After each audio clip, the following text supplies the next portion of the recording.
This is Cyber Brief. If you care about what's getting broken on the internet, this is your weekly top 5. All 5 of this week's CVEs score in the critical severity range. This is the Google edition. On the list this week, Joomla and Google. Week of June 1-7, 2026. Starting at number 5. Number 5. PyAlert's web-based config editor lets anyone on the network inject arbitrary code and run it as a privileged background process. No password required. The vulnerable component is PyAlert's web-based configuration editor, a tool built into this open-source Wi-Fi and LAN intruder detection platform. The flaw allows an attacker to write arbitrary Python code directly into the application's configuration file through that editor. When the background scan daemon restarts or reloads, it pulls that file and using Python's exec call, which means every line injected gets executed as part of the daemon process itself. The attacker gains full remote code execution running at the daemon's privilege level. That's the ability to run any command on the host machine. What makes this especially sharp is the attack surface. Web protection is disabled by default, meaning the configuration editor requires zero authentication out of the box. Any unauthenticated user who can reach the web interface over the local network can trigger this chain entirely on their own. No active exploitation is stated in the available facts.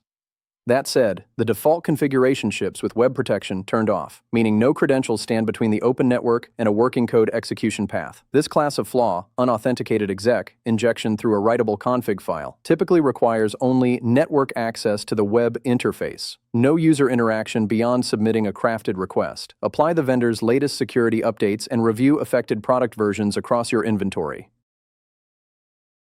Up next. Number 4. A crafted web page in Chrome for Android can break out of the browser's sandbox entirely, giving a remote attacker a foothold on the device. The vulnerable component is WebGL, the browser's interface for rendering hardware-accelerated graphics. The flaw is a use after free, a class of memory corruption error, where the browser continues referencing memory it has already freed, opening a window for an attacker to plant and execute their own code. The trigger is a crafted HTML page. The attacker simply gets the target to load a specially constructed site. What they gain is significant: a sandbox escape. Chrome's sandbox is the isolation layer meant to contain any damage to the browser tab. Breaking out of it means code can reach the underlying Android operating system, not just the browser process. The attack surface is the web itself, so any Chrome for Android user who visits a malicious page is potentially in scope. No active exploitation is stated in the available facts. Apply the vendor's latest security updates and review affected product versions across your inventory.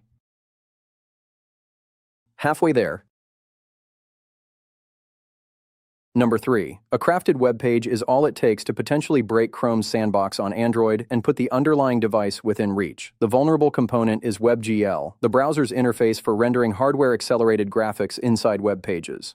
The flaw is an out-of-bounds read, meaning the browser reads memory beyond the boundaries of an allocated buffer during WebGL processing. An attacker delivers this through a crafted HTML page, which the target simply has to load. What makes this critical is what the flaw can enable: a sandbox escape. Chrome's sandbox is the primary containment layer keeping browser code isolated from the rest of your device. If that boundary breaks, an attacker moves from controlling a browser tab to potentially controlling the host system. On Android, that means access to the broader operating system environment, the contacts, the files, the permissions the device holds. The attack surface here is the web itself. Any page load, any ad, any embedded content could carry the trigger. No active exploitation is stated in the available facts. Apply the vendor's latest security updates and review affected product versions across your inventory. Almost at the top. Number 2.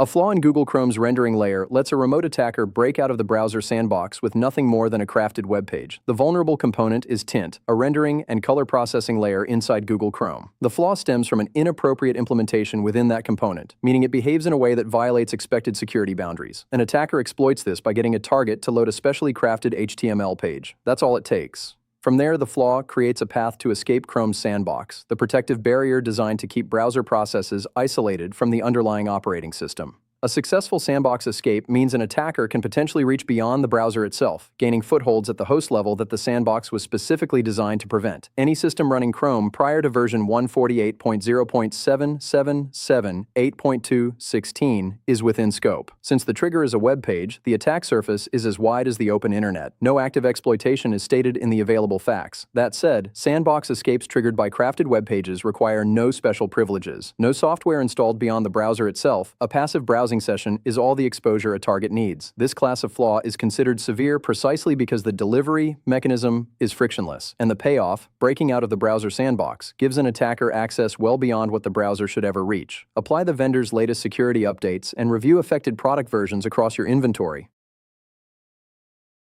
And the top spot this week?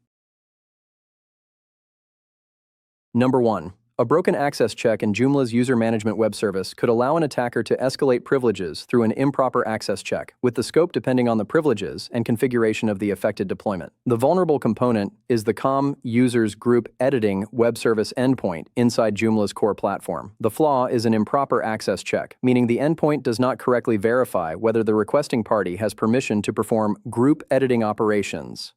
An attacker sends a crafted request to that endpoint, and the platform does not stop them. What they gain is privilege escalation, the ability to elevate their account or access level beyond what should be permitted. Because this is a web service endpoint, the attack surface is the network-facing layer of a Joomla installation.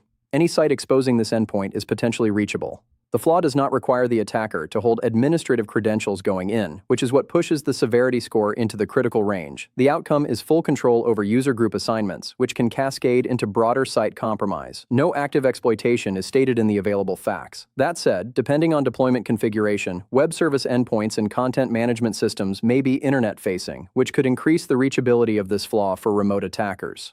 An improper access check of this kind generally requires nothing more than a well-formed HTTP request to trigger privilege escalation. Apply the vendor's latest security updates and review affected product versions across your inventory. That's the top 5 for this week. Whether you're here to triage your patching queue or just to stay sharp on the evolving threat landscape, if this brief added value, hit the like button. It helps the algorithm push this content to more people who care about security. Drop a comment if there's a CVE we should have covered or one you've already seen in the wild. That's how we build a better watch list together. New Cyber Brief shorts drop every weekday, and the new top 5 lands every Thursday afternoon. Until next week. Cyber threats don't wait. Neither should you. Subscribe.